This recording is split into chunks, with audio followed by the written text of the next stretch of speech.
It was so like, hey y'all. I really thought I was like, No. really? It was like 2 out of 10. Wait, what part is this real quickly? One part is wait, what? This book of this discussion. Oh well, I don't girl. Part numbers is gone. 9, part 9 or some shit. Girl, we finally finished. Got to the end of it. It's been my fault though, but we finally did it. We did it. What are we in? April? April. And we started the book in January. We started the book in January. Yes, we started in January. It was a big book. It was this thick. It was very. How many pages? You said something about how Fourth Wing, Iron Flame, and then they were 500, 600 pages. It was like 66 chapters. It was 66 chapters. So this part we're actually discussing 40. Shut up. This make sure it's recording. We're discussing chapters 43 to 66. So the very end, he had 23 chapters. It was long. This was a long one, but it was worth it. We can definitely say that. A lot was happening in this last chunk of the book. That's recording? No. I don't know what happened to that thing. So. Okay, I just have to say that I did enjoy the book overall. It didn't hit nowhere near the way Fourth Wing and Iron Flame did when I closed the book at the end. I just have to drop that before we even get started into these spoilers and talking and deep diving into this discussion. When you close the book, Fourth Wing, you were like, Brennan? What? You know what I'm saying? Yeah, Iron Flame. Was Xaden. No, Brennan was it. Brennan was like top between the three. One was the best chat book ending ever. That was the best cliffhanger. I told you I was on the plane reading that one, and I literally was like, I was like, my mouth. Usually, was like, I know something's gonna happen. Foreshadowing. Usually, I'd be like, she's so good with this series. Yeah, she's really good. But I didn't suspect Brennan. Did you? No, that's what I'm saying. I was in total shock. I was Brennan. But no, I feel you. The ending definitely was nowhere near as shocking or as the first two, Fourth Wing and Iron Flame. So I definitely agree with that. It was more of a relief. Yes. For me. I was like, we have a new set of things going on now in the next book to look forward to. Refresh almost. I feel like we're not going to be dealing with the same old Cure and Irid. Definitely not. She did sew up a couple of things for us so that now we could enter into new territory. So you think that Irids is not going to be a thing anymore? It's not that I don't think they're going to be a thing anymore. The quest for looking for that's done for sure. Or the cure. Right. You know what I'm saying? But now that you're actually saying this, it is reminding me of the ending. And now I feel like the ending was good. No, it's good. I didn't say it wasn't good. I think we should just go with the questions and take it from there. Yeah. We don't need to go chapter by chapter. So much happened at the end and not enough at the same time. Oh, because it's a series. So, this is a question about Violet and Xaden, right? It's not going to pick it up though. But the question says, let's talk romance. How do you feel about Violet and Xaden's relationship at this point in the series? Are they growing together or growing apart? Turn off. Why are you so crazy? I thought the people were about to bust in here the way you looked over. I thought the pinging was the door unlocking. Yes, I'll just the whole thing out there. So this question, if you don't know, I have this thing about Violet and Xaden's relationship. And I want to hear your answer first, because I'm going to give my whole situation about why I'm just like, yes, what I'm talking about. So it says, let's talk romance. How do you feel about Violet and Xaden's relationship at this point in the series? Mm-hmm. Or are they growing apart? Let me start with the last question. Are they growing apart? They're growing together. The book ends with them being married. That's not a growth apart. That's clearly a growth together for me. However, I feel like Rebecca is putting down the relationship a little bit. She's like, all right, it's wrapped up in the bow. They're married. That's it. This is it, right? However, I think she's pregnant. I think she's going to be pregnant with his baby. That's why they had to hurry up and do a gunshot wedding. They had to get married. But that's not why. I know that's not why in the book. No. In the book, it's because he has to make sure that she's going to be able to hold down Erasure for him. Got it. So she made sure. But I think that authors tend to do this. Mm-hmm. I think authors tend to do that when they want a baby to come about. And you know what's so crazy? I did think about that in the last one, Iron Flame. Mm-hmm. Not because of any thing that the author was trying to tie in, but just because I'm like, y'all been fucking. I've been having sex. So it's like 2-3 years down the road. Ain't no plan Bs. Where's their plan B? What era is this? It got, you know what I get confused. It's probably a tea. No, literally. A dragonfire tea. No, literally. So it's like they weren't doing none of those things. So her sister probably hooking her up. Mira probably like, girl. Not playing. So I did think about that. I didn't think about that with this one. But so my thing about this one, right? Go ahead, because I know you got a lot to say about their relationship. What's crazy is that, so one thing that I noticed towards the end of this book was that Sigel was present a lot more. Yes. And I love that. I do. I love that. I needed that. Because we never heard from Sigel. It was very little. Taryn would be like, she's upset. I'm saying like it's very little that third party interactions. Exactly. So that's what I liked about this last chunk, was that Sigel was very present because she was getting overwhelmed with the fact that Xaden was venom. You get what I'm saying? And that was clearly bothering her. So with that being said, right? One, I loved how she was more present in this one. I liked the energy that she was having, and just expressing herself, right? Mm-hmm.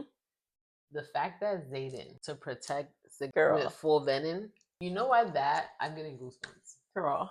You know why that was so amazing to me? Because Rebecca makes Xaden and Violet's relationship so consumed in each other that I honestly didn't even think that Xaden would have went that far for Sigel. To me, it's almost like he was more in love with Sigel than Violet. It's his first love. And it's like, that was so refreshing to me because I was so annoyed and just not really into Xaden and Violet's relationship. I love the word refreshing for that moment, yes. This moment was just so, as much as he was just saying like, our heart would not go on without you, Violet, like he was not playing when it came down to Sigel because this was all for Sigel.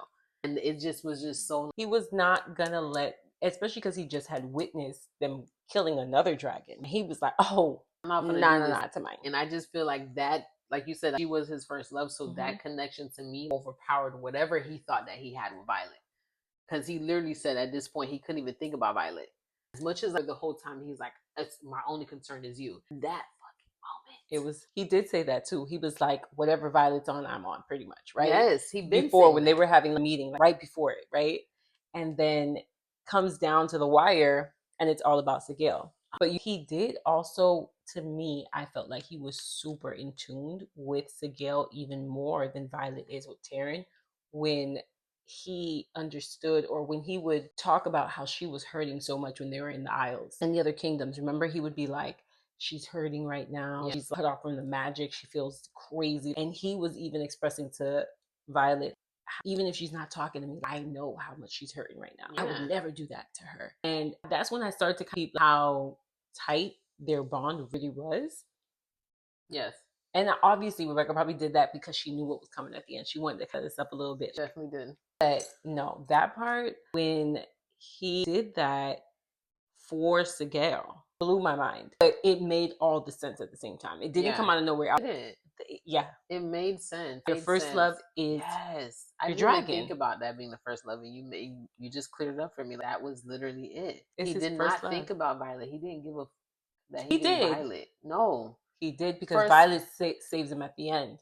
He doesn't go full venom because of Violet. But his initial thought of doing the action had nothing to do with Violet. Yes. And even before this moment, the other scene in the book scene. What would you call it in the book? Is it scene? I just say part usually. I'm like part in the book. So the other part in the book that was like for me was the part where they ran into the Irids, right? That was a very, not shocking moment, but it was a heart-wrenching moment. You know what I'm saying? Because we love Andarna, and that rejection from the people that she was looking for, it's almost like an adopted child goes searching for their parents, and then the parents want nothing to do with them. They're like, I gave you up for a reason. Right. That's freaking hurtful. Yes. But I say that to say that was a big moment for me, but just going back to the Sigel and Xaden thing, the Sigel and Xaden thing just overpowered it. Topped it for you? It topped it. That was so it was just... It delivered. It was a connection that came out of nowhere. We knew that they were bonded, obviously, but the intensity of what Xaden did, especially, that was it. That was my biggest plot twist. That was. I didn't think he would go full Venom for her. I didn't think that would even be a scenario. I always felt like it was going to be for Violet, especially because of the whole dreams that he kept having and how the guy wanted him to turn. And he was like, "You're going to turn for love, remember?" Yes. He said it. He was like, "You're going to turn for love." We all sitting here thinking that it was for Violet, but it was for Signet. Fucking love Sigel. That was it. That was a very good moment for me in that book. That was a big moment, and it was the best moment in the book. It was top tier. I literally was like, it was good though. It was definitely good. Yep. It was good. Good. Shut up. Is my mic green? Yes. All right. Great question. Great answer. Great topic. Great discussion. I love it. All right. Let's stay at the end then, because I have one for Imogen. So in the final moments, Violet realizes that Imogen used her signet power to erase certain memories at Violence. I know, right? Violet's request. Why do you think Violet made this choice, and what implications does it have for her and those around her? So why do you think she chose to have Imogen wipe her memory? Because I have a theory on this one, but I want to see if you're here with me. And you're going to hate me. What is it? I don't remember that You part. don't remember the part? No. So she wakes up. Remember, and I honestly got really confused at this part. I'm not gonna lie. I'm reading the book 1 minute. The whole thing with Xaden is right after the Xaden part happens, where everything turns black, and then he's like, but then he held on to her, to Violet for that 1 second, so then he didn't go losing himself in the Venom, right? And then by the next chapter, she wakes up and she's in Erasia, but she's been in Brennan's like, "Where the fuck have you been?" Yes, and she doesn't remember. I remember that. And then she looks at Imogen, and Imogen is, "You asked me to do that." Because Imogen's second signet is memory wiping or whatever. So your question is? So I'll go first if you want, since you could think about the question. So the question is, why do you think Violet had Imogen erase her memory? Okay. Right? Why do you think she had her erase her memory? Like, what does that mean for her? What does that mean for all of Xaden's people? Because you people with the relics are the ones that he trusts the most. His little group, Violet, Garrick, Bodhi, and Imogen are his top people. And they probably know what happened. And then she wakes up with the ring, so she's married. But she doesn't remember getting married. She doesn't remember anything. So I'm going to give my answer to the question with, I fully don't remember that scenario, right? Okay. Yeah, but just because you're asking. So my thought process is that maybe she wanted that to happen so she could move forward without, not the judgment, but without there's probably certain things that she didn't want to have alter her anything moving forward based off of, because what happened within the last couple chapters was so drastic. I don't know. I don't remember it like that. And that's okay. I feel like I was thinking more, which is a little similar to what you're saying, but probably because I remember more. I'm thinking that she wanted her memory wiped because her and Xaden have, basically Xaden probably has to go into like full hiding because he's completely Venom now. Right? And he's probably going off and doing some type of mission, some type of situation, going hiding somewhere, maybe in the Isles, maybe with the Irid, just doing something. And she knows that there's people that can read her memory, that can get into her mind. Like Atos, things like that. They can touch her, they can get into her mind, things like that. So she doesn't want them to know where she's been, whatever she's been planning. Okay. And there's also some other aspects, which I don't know if you remember, but I'll just bring it up right now, which is the missing dragon eggs. Did you remember that part? Yes, I do.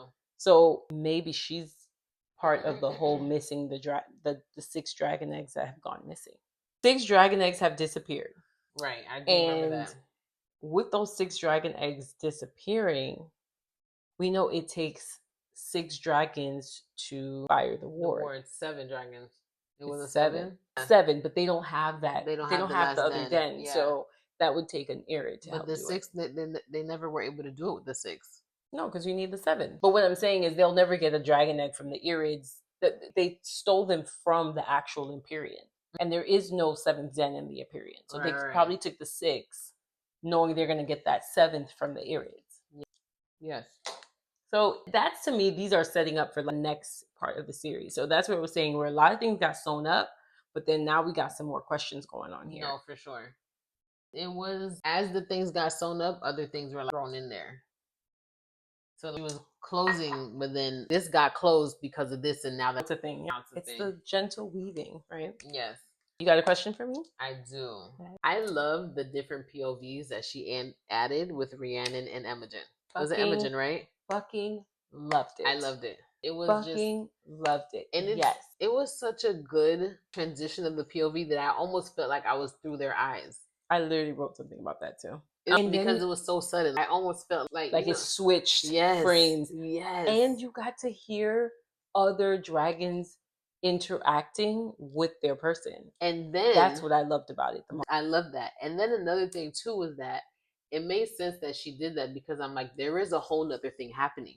Oh, when they were battling all the way on the other side. So I was just like, all we know what was happening there with Xaden and Violet and the crew that was with her, but there was a whole nother drama that was happening. Mm-hmm. Yes, the real battle. Mm-hmm. And just side note, because that happened, I feel like there's going to be more POVs. You think so? In the next one. I don't know. I feel like she always gives us POVs at the end. I think she really likes to just make the story more through Violet's eyes. Yes, but this one was so random because the other POVs was just with Xaden. Right. Fourth Wing was just with Xaden. So this one, I don't want to say it was random, but they weren't. She added. Right. So that's why, and the reason why I also feel that is because there's still going to be, if we go back to what you're saying as far as now Violet being in charge of Arisha, Rhiannon and them still have to go back to, at least Rhiannon, she's still going to have to go back to Baskai because she's a wing leader. You get what I'm saying? I didn't even think about that. Right. So that's why I think that in the next couple of books, the squad is really going to be split up now. Right. That's why I think that it may not be a whole good chunk, but I still feel like there's going to be more random POVs in the next one because we'll need to know what's going on in the other areas. Exactly. But I definitely, Rebecca, you did that with the POVs because they was like, I like how you threw it in there. I loved it. No, that was it. Absolutely. Yes. Oh, I got so teary-eyed when Imogen's girl passed. Yes, I did get teary. Oh my gosh. That was a thing. They took her though, right? They took her body dragon. That's one thing that I love. First of all, I'm a sucker for creatures and animals. So when I see people in books and movies when they actually care for the creatures, I'm just like, you treat like we're one. You know what I'm saying? So and they gave them that respect and dignity to not leave them there. They didn't leave them. They didn't. I wish I was a writer. But they are one to me too. They really are. And that was a question I was going to ask you. Going back to the part where it's like the Xaden chose to Gale, whereas a writer's first love is a dragon. But is a dragon's first love a writer? No, I don't think so. I don't think so either. Yeah, no. It's such double standards. Even with the dying thing, if the dragon dies, the rider dies. But if the rider dies, the dragon doesn't die. I think that, and it's crazy because like an enslavement. It's crazy because it's only like that with the dragons. Remember, we were talking about with the flyers and the griffins. The griffins not like die. That. They both die together. You're right. Either one, they both die. You're right. Wow. Mm-hmm. I think with the dragons, the reason why, just to answer the first question, the reason why I don't think that that's their first love is because obviously they go through their life understanding that. You know what I'm saying? It's almost like with the vampires just switching off. They live forever. Yeah. So they understand this is part of the cycle because they're going to outlive these people. And they have to do it all over again. Terrence's done though. Terrence, you're my last writer. But he's not into losing anymore. I think he's even going to just lay down and go down. Just retire? No, I think he's going to just die with the last writer. He's going to retire? No, I die. Retiring and dying are different. So what do you mean? He's like, if they die, he's going to die with them. He's going to kill himself? Because he's just going to battle till he dies. No, I'm saying he can't die based off of that person. No, I meant he's going to just fight till the end. It's a battle till he dies. So why do you have an opinion as to why the dragon doesn't die? I feel like it's the same. Well, I feel like the reason why they don't die is definitely because they're the source of the magic. So it's more like you're attaching your life to them, not them attaching their life to you, because you need to use that source. And then your source is connected, intertwined. I feel like that's more what it is. It only flows one way. So the minute it's cut, it's done. But I feel like it doesn't flow the other way. They don't get nothing from the human. Right. So it's not like a source that's going back and forth. It's just a source going one way out. Yes. From the dragon. And I agree with that one. That makes sense. Was that a question? I was talking about the POV. We'll just use it as a question, though. That's cool. Yeah, I have something. I'm not ready. Go ahead. One other thing that I really loved about this section, was it this section? I think it was this section. I love how you use different words to describe the areas of the book that we're talking about, scenes, sections, parts. And one thing I loved about this chunk that we were reading, I think it was in this one, Sawyer. Yes, it was. Sawyer. Yeah, it was.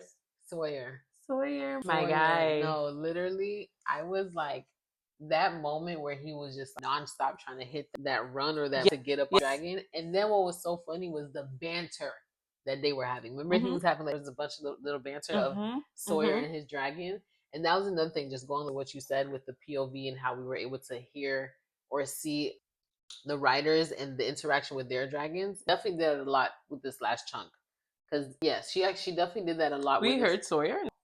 No, we didn't hear it, but we just saw them have the banter. Yes. Because there wasn't a lot. I feel like even in the last book in general, because remember she did it with Riddick, you just saw a lot of the characters being so playful or having real moments with their dragons. She where did in that the first two books, you didn't really have that moment. But I think it's because this book, everyone's a lot more experienced by this point. Because remember, the fourth wing is all about the parapet. Threshing, the war college, pretty much, the college itself. Exactly. And then the second one was your transitioning of now being a writer, then the whole thing with Arisha, but now by this one, everyone is so experienced that I think that now, and then we understand the whole situation now too, so that's why she put in more moments of us seeing or reading about other characters having their moment with their dragons. So I love that. Like, shout out to Sawyer because he was not playing, even though he had his, I would say that he was not giving up.